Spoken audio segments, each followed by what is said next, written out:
was here when TranStar first opened. It was actually the ribbon cutting when the building opened in 96, 97, I think.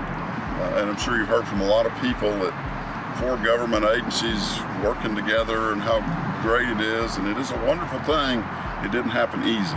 Well, how do we build fellowship across agency lines between TxDOT, Metro, and the county and the city?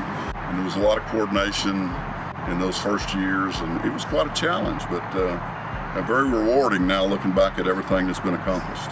You know, there's an old story, you hear a lot in the emergency management training, that you don't want to be exchanging business cards at the scene of an emergency.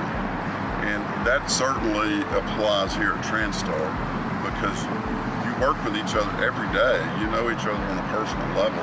So when there's an emergency, you go, who's that guy at the city I need to talk to? Or there's some guy at TxDOT I met at a meeting. No, we're in the building and we knew each other. And you knew personalities and you knew who could get things done. And there's just no replacing that day-to-day experience.